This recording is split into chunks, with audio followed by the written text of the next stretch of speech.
Amém, estamos aqui de volta, graça e paz em Jesus a todos. Só para constar, a nossa terceira parte, né? Nossa aula de livros históricos, estamos aqui na terceira aula. E nós estamos falando aqui, ainda agora, sobre o Elias, em 1 Reis. Vimos aqui a aliança de Josafá com Acabe, e quando o Josafá pediu para estar consultando, né, a Deus, aí apareceu um monte de profeta lá, profetizando, e Josafá ele põe a mão na cabeça e fala assim: ô Acabe, não tem mais ninguém para consultar não? Para consultar Deus, uma pessoa de Deus aí, ó. Tem aí um profeta chamado aí Micaías aí, mas ele não profetiza nada de bom. Quando chegou Micaías, o guarda que foi buscar ele logo virou e falou: ó, profetiza o que é certo, hein? Todo mundo profetizou que o rei ia vencer. Não faz diferente, não. Aí Micaías chega lá: rapaz, ó, vai dar tudo certo, rei. O pessoal olha, Josafá olha: rapaz, fala aí, rapaz, fala real, fala qual é o negócio da batalha aqui. Aí Micaías olha: ó, vi todo mundo disperso e vai morrer. Vai dar ruim a batalha. Já era. E tem mais uma coisa que Deus mostrou aí, rapaz, a profecia, a visão de Micaías, ele como profeta de Deus, foi um negócio tão forte que Deus mostrou ele até o lado espiritual. Falou: olha, Deus fez uma reunião e falou: olha, como que eu vou enganar? Como é que vai ser? Aí se levantou na reunião lá, divina, no mundo espiritual, levantou lá um espírito lá, e falou: ó, eu vou ser um espírito de engano na boca de todos aqueles profetas. Entendeu? Um lá deu até lá um tabeção lá em Micaías lá: pai, de onde que me passou o Espírito de Deus? Né? E Acabe falou assim: ó, prenda esse Micaías. Eu falei que essa profetiza coisa ruim, e põe ele em pão aí. Deixa eu ver como é que está o texto bíblico aqui. No capítulo 22, a profecia de Micaías está do versículo 13 de 1 Reis em diante. Entendeu? Aí o rei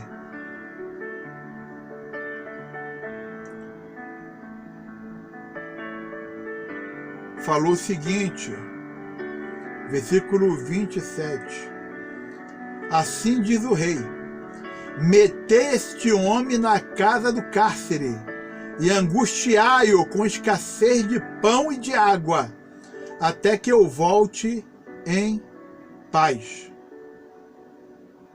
Disse Micaías: se voltares em paz, não falou o Senhor, na verdade, por mim.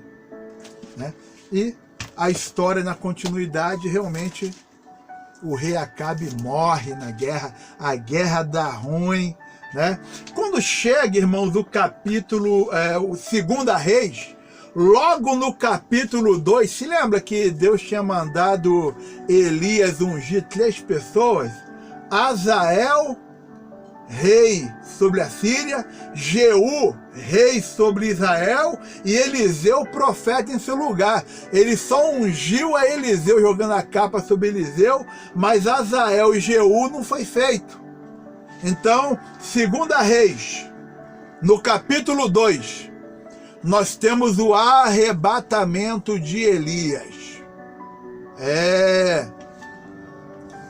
O pessoal fica aí, o pessoal não lê Bíblia? Irmãos, olha só, uma coisa que eu ensino sempre. Os subtítulos que estão em negrito não são inspirados por Deus na Bíblia.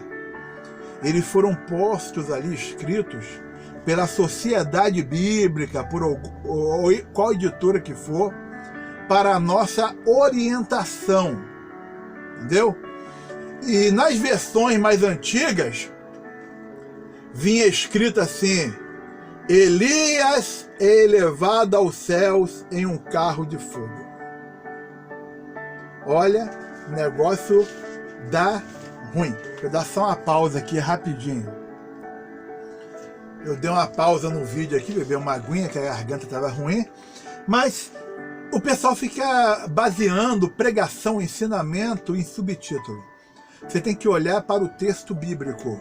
No texto bíblico, capítulo 2, versículo 1, fala assim: quando estava o Senhor para tomar Elias ao céu por um redemoinho. Como que Deus iria arrebatar Elias? No redemoinho. Ainda no capítulo 2 aqui,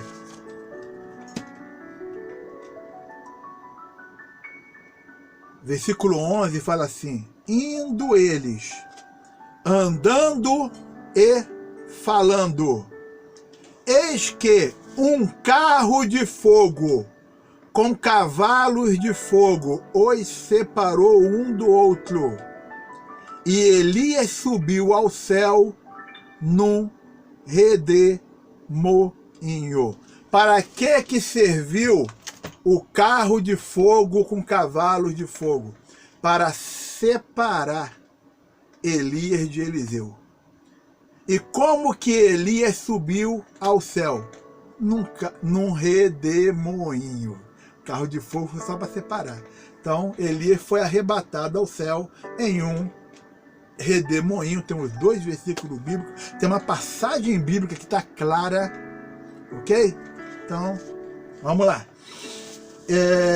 Então, a partir desse momento, Elias é o sucessor. Perdão, Eliseu é o sucessor de Elias. Com relação ao ministério de Eliseu, não temos muito a falar, entendeu? Mas no capítulo 5, por exemplo, de 2 Reis, é aquela passagem da cura de Naamã, que nós bem conhecemos, né? Nós temos Deus usando Eliseu para aumentar o azeite da viúva, né?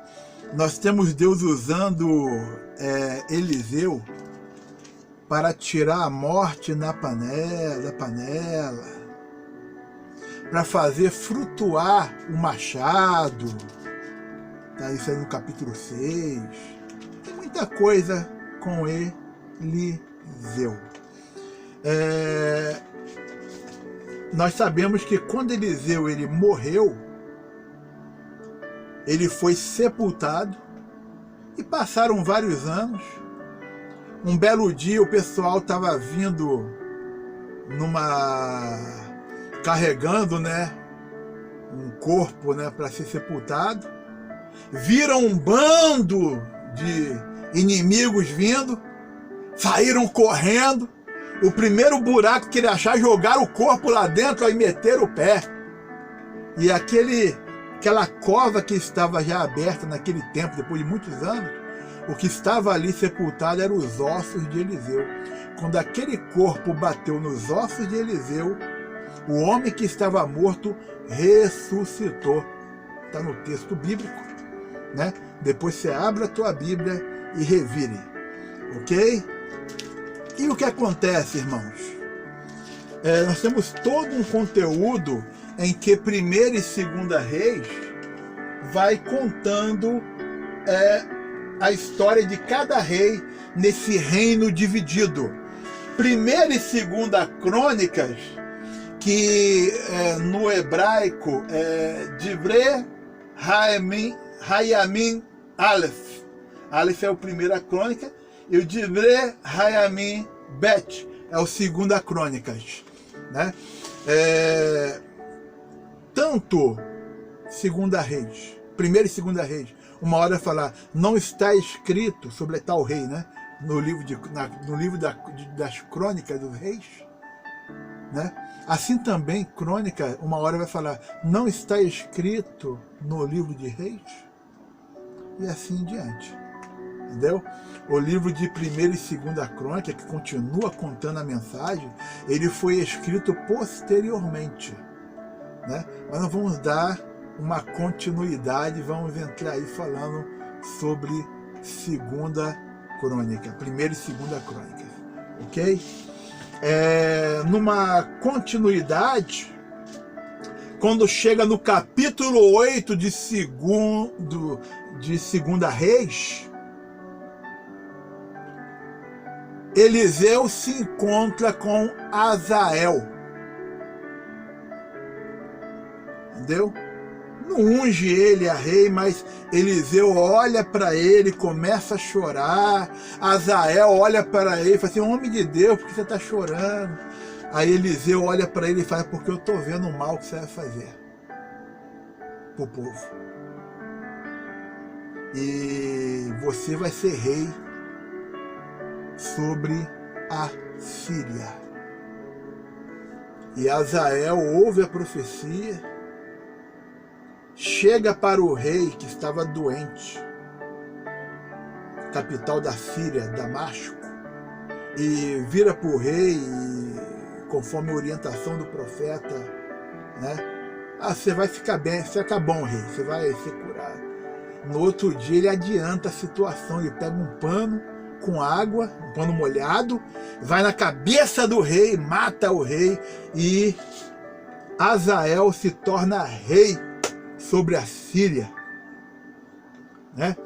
Quando chega no capítulo 9 de 2 Reis, Eliseu não vai ungir a Jeú, não. Jeú era um dos capitães do exército de Israel, mas ele chama um dos moços dos profetas e vira para ele e fala, olha, pega teu vaso, enche de azeite, vai lá onde estão os capitães lá para ungir a Jeú como rei sobre Israel.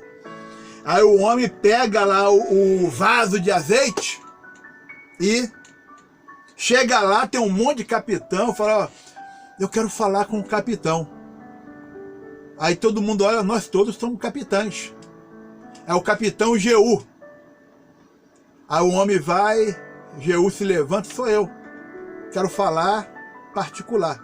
Vai com ele a outra parte lá da estalagem, conversa com ele, fala com ele, unge ele e sai correndo porta fora, né? Quando Jeú sai lá de dentro, os homens, o que aconteceu, Jeú? Fala pra gente. Você sabe como é que é esses homens, esses profetas, é tudo doido. Me ungiu, veio falar comigo e saiu correndo. Não, fala pra gente. Assim falou o profeta e me ungiu a rei. Aí todos os capitães se põem de joelho e falam assim, salve o rei de Israel, Jeú, né? A partir de agora ali se mobiliza toda a área militar ali com Jeú, e eles vão destruir os profetas de Baal, eles vão correr atrás para matar a descendência ali de Acabe, que já tinha morrido, né? Jezabel está numa torre lá e Jeú grita, né? Se há alguém por mim, joga essa mulher daí. Aí os servos vieram e jogaram Jezabel lá de cima, lá, entendeu? Ela foi comida pelos cães. E assim Jeú, irmão, se tornou rei de Israel. Ele matou Acasias, matou Jorão, e está aqui Jeú agora como rei de Israel. Vou dar uma pausa aqui no vídeo aqui e a gente continua. Amém? Deus abençoe a todos.